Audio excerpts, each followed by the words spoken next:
Hello friend, नमस्ते, प्रणाम, जय जय सिया राम। मैं शिवानी शुक्ला आप सभी का स्वागत वंदन अभिनंदन करती हूँ अपनी बहन के चैनल पर, सोनी शुक्ला अवधी लोक गायिका के चैनल पर। आज हम दोनों बहनें मिलकर एक बहुत प्यारा सा दर्द भरा सोहर गीत सुना रही हूँ कि जिस घर में भाई और भौजाई का राज होता है तो माँ जो है कैसे संदेश बेटी को भेज रही है। भैया आप लोग हमारे गीत के माध्यम से सुनिए कि बेटी जो है संदेश भेजती है कि बच्चा हुआ है, फिर माँ का क्या रिप्लाई आता है। आप लोग लास्ट तक बने रहेंगे तो मुझे आशा नहीं पूरी उम्मीद है गीत बहुत आप सबको पसंद आएगा। आइए सुनते हैं।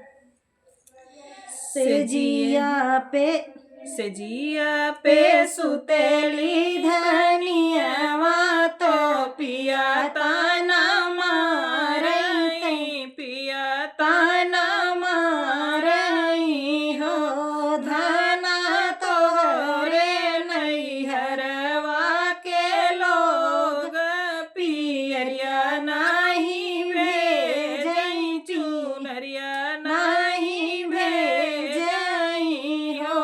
धना तोहरे नैहरवा के लोग पियरिया नाही भेजई, चुनरिया नाही भेजई हो।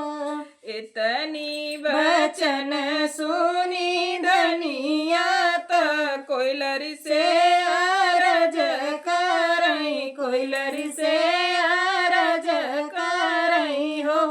कोयलर चली जा तू हमरे नैहरवा, संदेश दई आवत्यु, संदेश दई आवत्यु हो।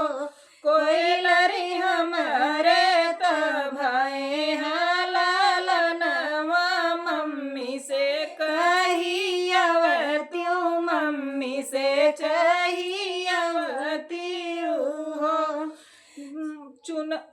मम्मी से कही आवत्यु, चुनरिया हमका भेज जई, बीरन लइके आवई, बीरन लइके आवई हो। इतनी वचन सुनी कोयलर त पेड़वा से उड़ी गई, पेड़वा से उड़ी गई हो।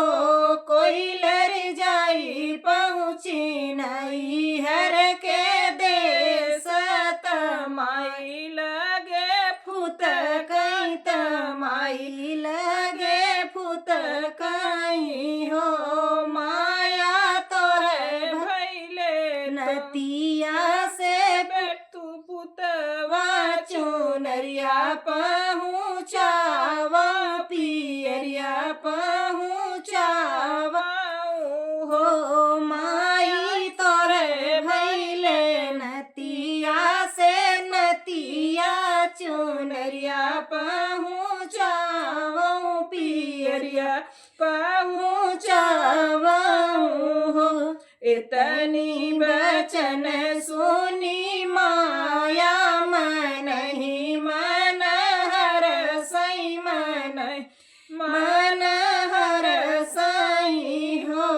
कोयलर चुअई लागे माया के आंसू, पियरिया कैसे भेजी, पियरिया कैसे भेजी हो।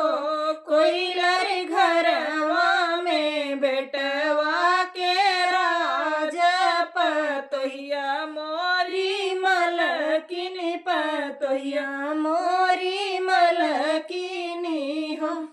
कोयलर जाई कहूँ बेटी से संदेशवा, मायरिया तोरे लाचार बाटी, मायरिया तोरे लाचार बाटी हो।